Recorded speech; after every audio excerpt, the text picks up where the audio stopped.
The American wilderness, with its sprawling forests, jagged peaks, and shadowed valleys, is a realm of raw beauty and unrelenting mystery. For fire lookouts, perched in solitary towers, it's a place of quiet vigilance, scanning for smoke under boundless skies. But the wild harbors secrets that claw at the edges of reason. The Watchers in the Wild, crafted by the Forbidden Excavation, delves into 5 of the most harrowing encounters from lookouts who faced horrors, human, inhuman, and something worse, that lurk beneath the pines. Drawing on John Langan's visceral, layered prose, these accounts weave survivor testimonies, physical evidence, historical whispers, and the psychological toll of isolation into a tapestry of dread. From Idaho's Selkirk Mountains to California's desolation wilderness, we explore tales that linger like claw marks on the soul. What would you do if the forest turned predator? Could you face the thing that climbs your tower in the dead of night, its eyes glinting with malice? This documentary-style odyssey is multidimensional, immersing you in sensory details, the rancid stench of decay, the oppressive weight of silence, the glint of claws in moonlight. Each section plunges into a lookout story, enriched by the wilderness's indifference, cultural lore, and the artifacts of terror. Blood-soaked tarps, bone-strewn shrines, tracks that defy nature. We probe the survivors' fractured psyches, the ecosystems they invaded, and the myths that frame these horrors. Interactive questions invite you to reflect, drawing you deeper into the wild's dark heart. Step into the tower, where every creak is a warning, and the shadows watch back. In the autumn of 2011, Todd Albright, a 42-year-old divorcee, sought solace as a fire lookout in Idaho's Selkirk Mountains. His tower, a steel skeleton perched on a jagged ridge, overlooked a sea of pines that rolled like an endless green ocean. After a marriage that left him with a battered truck and a box of faded photos, Todd craved the solitude. The forest's rhythms, wind whispering through needles, distant elk calls, became his language, a balm for a bruised soul. His only tether to the world was a crackling radio and a weekly helicopter drop of supplies.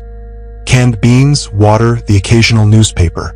By day, he scanned for smoke, the horizon a canvas of bruised purples and golds. By night, he sipped instant coffee on the tower's deck, stars pricking the velvet dusk. One September evening, the forest's silence grew heavy, pressing on his ears like water. The air felt charged, as if the wild held its breath. The radio crackled to life. Hunters had stumbled on an abandoned campsite 10 miles south, its tent slashed, gear scattered, as if its owners fled in panic.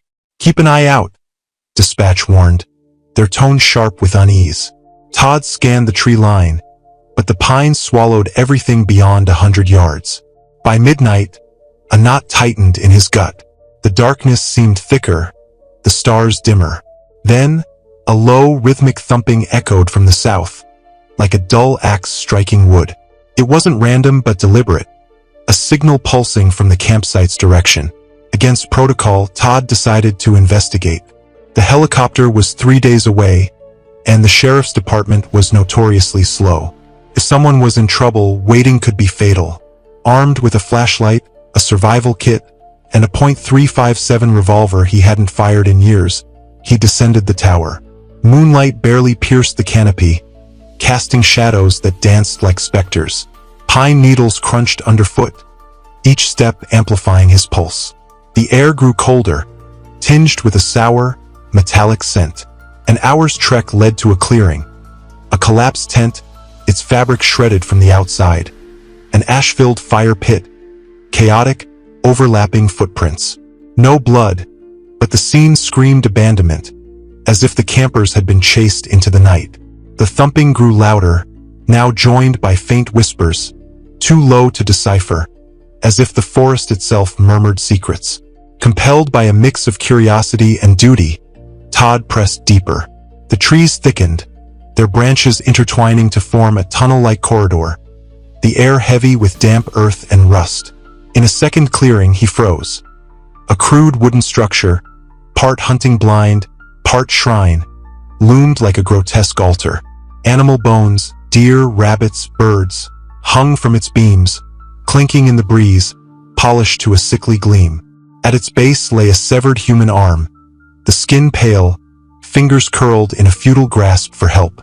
The whispers surged, insistent, directionless, vibrating in his bones. From the shadows, a figure emerged, tall, wiry, in a tattered flannel shirt stained dark with what Todd prayed wasn't blood. He clutched a hatchet in one hand, a coil of rope in the other. His expression was blank, but his posture flickered with anticipation, a predator sizing up prey. His grin was too wide, teeth gleaming like shards of bone. "You shouldn't have come here," he rasped, his voice uneven, as if rusted from disuse. He lunged, the hatchet slashing the air. Todd fired, the revolver's roar splitting the night. The bullet grazed the man's shoulder, drawing a hiss but no retreat. The hatchet swung again, missing by inches. In a chaotic grapple, Todd's revolver slipped into the underbrush. Desperation surged. He grabbed a rock and smashed it against the man's temple, the impact wet and sickening. The man staggered, his grip loosening. Todd broke free, sprinting back to the tower, branches tearing his skin. The whispers chased him, the forest alive with malice, as if it conspired with his attacker. Barricaded inside, he radioed for help, his voice a frantic rush. "There's a man in the woods, armed and dangerous. He attacked me." Deputies arrived at dawn, finding the campsite and shrine but no arm, only a chilling artifact. A perfect circle of human teeth laid out in the dirt, each polished to a sheen. The man, later identified as Colin Ward, a drifter with a history of violent crimes, vanished into the Selkirk's depths. Weeks later, a hiker's backpack was found hanging from a tree, its contents untouched save for a single photograph of the shrine, its bones gleaming in torchlight.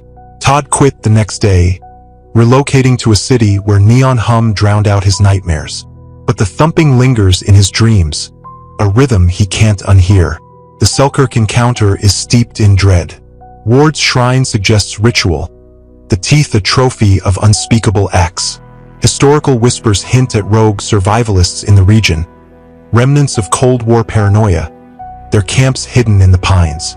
Ecologically, the Selkirk's remoteness supports apex predators, human or otherwise, yet Ward's evasion defies logic. Psychologically, Todd's trauma, nightmares of grinning teeth, a phobia of open spaces, mirrors combat survivors, his trust in solitude shattered. Could Ward be a lone predator or part of a hidden network? The teeth, untouched by scavengers, suggest a territorial claim, a warning to the unwary. What would you do if you stumbled on a shrine of bones in the wild? Could you trust the forest's silence after hearing those whispers? In the summer of 2017, Elias Highfield, a 35-year-old dodging debts and a bitter ex-wife's scorn, took a fire lookout post in New Mexico's Gila National Forest. His tower, a 1940s relic perched on a hill of pine and juniper, was a fortress of solitude, its creaking boards and smeared windows a testament to time. Elias's days were simple. Scan for smoke, log weather shifts, sip coffee that tasted of ash. His closest companion was Lorna Sanchez, a no-nonsense ranger whose sharp tongue and infectious laugh cut through the isolation. Twice weekly, she brought supplies: canned chili, batteries, gossip from Silver City. Her trucks rumble a lifeline in the wild. One Tuesday, Lorna missed her check-in. The forest's ravens, usually a raucous chorus, fell silent, the air heavy with an unspoken weight. Elias's unease grew. The Gila's moods were mercurial, but this felt deliberate. His Jeep, nicknamed Old Betrayal for its fickle engine, refused to start, forcing a 5-mile hike to the ranger station. A mile down the trail, large, uneven boot prints veered into the pines, their tread heavy, suggesting a limping figure carrying a burden. The prints were fresh, mud still glistening, and Elias's pulse quickened. Lorna's boots were smaller, her tread distinct. These belonged to someone else. Curiosity overrode caution. Elias followed the tracks to a clearing, where an abandoned campsite lay in ruin. Rusted cans, a torn tarp, the skeletal remains of a tent. At the center stood a crude grave, a pile of rocks mounded over fresh dirt, as if hastily assembled. The air grew colder, the pines unnaturally still. A sharp whistle, deliberate, human, pierced the silence, echoing from behind. Elias froze, his hand on the hunting knife at his belt. Scanning the trees, he saw nothing, but the whistle's intent was clear, a warning. Retreating to the trail, he moved quickly, the forest silence a suffocating shroud. At the ranger station, Lorna's truck sat idle, its door ajar. Inside, chaos reigned. Papers scattered, a coffee mug shattered, the emergency radio smashed to pieces.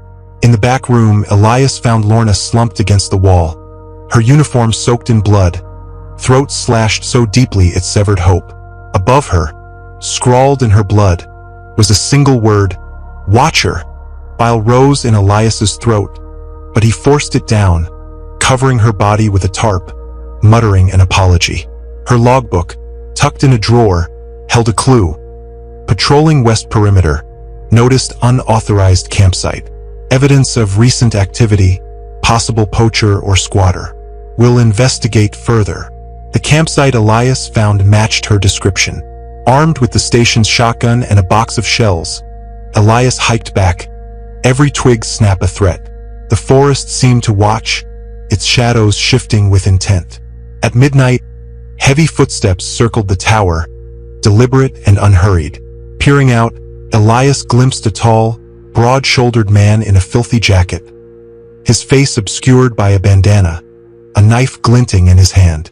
"You don't want to do this," Elias shouted, voice steady despite his fear. The man tossed a flare, its red glow igniting the dry grass below. Elias raced down, extinguishing the flames, but the man was gone. His blank stare burned into memory. Hours later, a second campsite revealed jars of animal bones lining a log, a map pinned to a tree with a hunting knife. Elias's tower circled in red. The man attacked, rasping "Watcher," his knife slashing Elias's arm. A shotgun blast wounded him, and Elias fled to the highway, flagging a trucker. Police found shallow graves but no body, identifying the killer as Charles Hawk Hillard, a survivalist wanted for murders across states. Elias quit, the Gila's silence a permanent scar, Lorna's laughter a ghost in his dreams. The Gila's horror is layered. Hillard's Watcher moniker and graves suggest a predator who thrives on fear, his camps ritualistic. Historical records hint at survivalist enclaves in the Gila, remnants of 1970s paranoia, their ideologies twisted into violence. Ecologically, the forest's remoteness shields such predators, its silence a cloak. Elias's trauma, flinching at whistles, nightmares of blood-scrawled walls, mirrors PTSD, his faith in humanity fractured. Was Hillard alone, or part of a hidden cult? The jars, untouched by scavengers, suggest a territorial claim, a challenge to the unwary. Could you face a killer who calls himself Watcher in the dead of night? Would you dare follow those boot prints into the pines? In the summer of 1993, Caden Kilner, a 31-year-old weary of urban clamor, took a fire lookout post in Montana's Bitterroot National Forest. The labyrinthine pines, punctuated by clearings of grazing deer, offered a peace Caden craved. His tower, a wooden perch on a rocky peak, was a sanctuary of solitude, its only sounds the chatter of squirrels and the rustle of branches. Supplies arrived weekly, and a radio linked him to dispatch, a lifeline in the wild's vastness. Caden's days were meditative, scanning for smoke, sketching wildflowers, breathing air sharp with pine. One afternoon, dispatch reported a small fire near Wapiti Ridge, too distant for immediate crews but close enough to monitor. The 2-hour hike was familiar, yet the forest felt quieter, its usual symphony muted.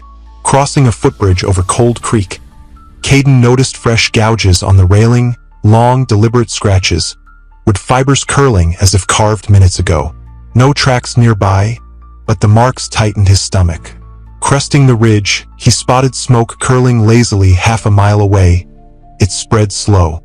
Radioing dispatch, he agreed to camp nearby, monitoring the fire until morning. As dusk painted the forest in deep shadows, Caden's unease grew. The woods seemed to watch, their silence unnatural. Through binoculars, he glimpsed movement by the fire's edge. A figure, half shrouded in smoke, swaying with an unnatural stillness, like a mannequin propped among the trees. Calling out, Caden's voice echoed unanswered. Descending into the valley, he lost sight of the figure, the fire's glow his only guide.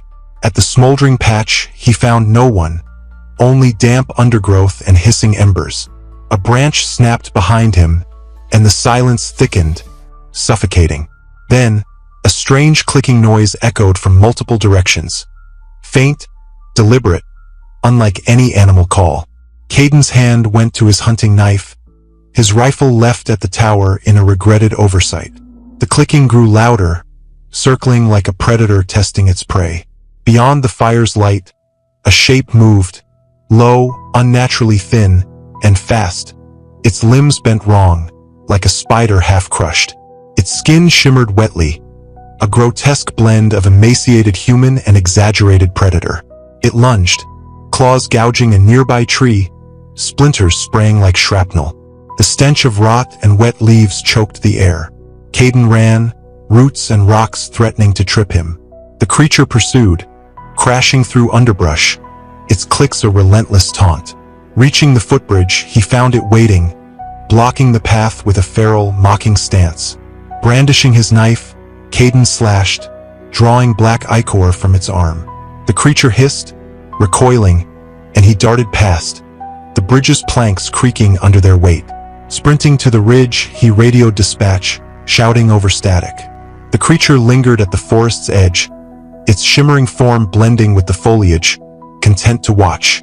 At dawn, a helicopter brought rangers, who found deep, clawed tracks and a mutilated deer, its torso hollowed out, ribs gleaming like ivory. The report blamed a bear, but Caden's description, wet skin, bent limbs, defied logic. Other lookouts whispered of shadowy figures and eerie sounds, tales buried in the Bitterroot's depths. Relocated, Caden now carries a rifle, but faint clicks haunt quiet nights, the forest's secrets unyielding. The Bitterroot's creature is a puzzle. Its anatomy, spider-like yet humanoid, suggests a predator evolved for ambush. Its clicks a lure or territorial signal. Historical rumors of military experiments in Montana's wilds, biological tests from the 1960s, add intrigue. Could it be a relic engineered and forgotten? Ecologically, the Bitterroot's density supports hidden predators, yet its absence from records is chilling. Caden's trauma, hypervigilance, nightmares of clicking, reshapes his life, the wild no longer a refuge. In the dry summer of 1997, Cormac Deline, a 40-year-old reeling from a divorce, manned a lookout in Washington's Passaitan wilderness. His tower, atop a ridge flanked by evergreens and boulders, offered views that stretched to eternity. Sharing shifts with Greg Slater, a gruff, linebacker-like veteran, Cormac found solace in the routine. Scan for smoke, log weather, dodge bears. The forest's animals moved nervously, deer in jittery packs, birds flying low, as if sensing an unseen threat. Cormac dismissed it as isolation playing tricks, the mind filling silence with dread. One midnight, a rhythmic knocking woke him, not at the door but on the metal staircase spiraling to the lookout. It was deliberate, step by step, as if someone ascended. Flashlight and shotgun in hand, Cormac swept the beam over empty stairs, but the knocking persisted, now circling the tower. Shouting yielded no answer, the sound stopping abruptly. Chalking it to sleep deprivation, he radioed Greg, who grunted dismissively. The next night, the knocking returned, louder, joined by a guttural hum that vibrated the rails, shaking Cormac's nerve. A scream, not human but close, echoed below, chilling his blood. Greg, unusually tense, admitted hearing similar noises, a rare crack in his stoic facade. Hiking to the scream's source, Cormac found a deer carcass, limbs twisted unnaturally, torso clawed open, as if gutted by oversized talons. Greg reported a pile of stripped bones near the ranger cabin, like a macabre art project. That night, pounding shook the tower, the hum deafening. Aiming at the door, Cormac waited, heart hammering, but the noise stopped, leaving an eerie calm. At the cabin, Greg's absence was stark. His pack shredded, furniture overturned. Near the tree line, human bones lay scattered, Greg's wedding ring gleaming among them. Fleeing, Cormac faced a 7-foot creature. Matted fur, bear-like face with too many teeth, its movements erratic. Shots wounded its shoulder and chest, but it pursued, claws raking the air. A ravine fall saved him, the creature roaring from above. Rangers found no trace, blaming a bear, but photos of the carcass and Greg's remains told a different story. Anonymous images later showed the creature, captioned, "It's still hunting. The Poseidon's horror is visceral." The creature's hybrid form, bear yet humanoid, suggests a predator beyond nature. It screams a psychological weapon. Tlingit and Salish legends speak of forest spirits, but Cormac's encounter was flesh and blood. Historical rumors of Cold War outposts in the Poseidon hint at experiments gone awry. Cormac's trauma, nightmares of teeth, a phobia of heights, fractures his life, the wild a predator's lair. In the parched summer of 1993, Darren LaForge, a 34-year-old craving quiet after a chaotic childhood, manned Falcon Ridge in California's desolation wilderness. His shack-like cabin, surrounded by sparse pines clinging to granite, was a perch above the Sierra's vastness. Darren's days were methodical. Scan for smoke, split firewood, log distant hazes. One morning, a dead deer near the clearing, neck broken, no claw marks, puzzled him. Its death was clean, precise, unlike a mountain lion's messy kill. Moving it downhill, Darren scanned the tree line, rifle ready. That evening, a tall figure watched from the pines, its gait uneven, as if mimicking a human stride. A rancid stench, wet fur, ammonia, seeped through the cabin's cracks, choking the air. By midnight, huge, clawed tracks circled the cabin, 14 inches long, their tips sharp as talons. A second deer, torso torn open, organs missing, buzzed with flies, its wounds too deliberate for scavengers. Radioing Ranger Roger, Darren got static, the forest silence oppressive. A guttural scream shook the windows, followed by pounding on the walls, heavy and deliberate. The door buckled under a massive blow, Darren's finger trembling on the rifle's trigger. Silence fell, but sleep was impossible. Roger arrived at dawn, his truck carrying 3 mutilated bodies, barely human, one a ranger named Clint. Tracks matched Darren's findings. As they loaded gear, 2 creatures emerged. Taller than humans, with leathery skin, elk-like faces, and jagged antlers. Shots wounded one, and they fled on foot, the forest alive with shifting shadows. At the ranger station, screams and slams returned. A creature's body, antlers twisted, bled out, its claws caked in blood. A human jawbone lay nearby, stripped clean. Darren quit, the Sierra's secrets buried in blood trails, the screams a permanent echo in his mind. The desolation's creatures are a nightmare. Their antlered forms and silent movements suggest a predator evolved for terror, their screams a territorial claim. Historical whispers of 1950s experiments in the Sierra, biological or chemical, add a chilling layer. Darren's trauma, flinching at loud noises, nightmares of antlers, reshapes his life, the wild a graveyard of secrets. These 5 encounters weave a chilling mosaic. Unnatural silence, clawed tracks, bone-strewn shrines, and predators, human and not, that stalk with intent. The Selkirk's shrine and Gila's graves suggest ritualistic killers, while the Bitterroot's clicking creature and Poseidon's antlered horrors defy biology. The desolation's antlered shadows blend both, their forms a grotesque hybrid. Physical evidence, blood trails, teeth circles, mutilated remains, grounds the terror, yet official reports blame bears or wolves, ignoring the track's anomalies, the wound's precision. Cultural lenses, skinwalkers, forest spirits, frame the unknown, while whispers of military experiments or survivalist enclaves add intrigue. Ecologically, these remote forests support apex predators, yet their absence from records is a puzzle. Psychologically, survivors share hypervigilance, nightmares, and a fractured trust in nature, their lives reshaped by the wild's malice. Todd's nightmares replay Ward's grin, his city life a cage to escape the thumping.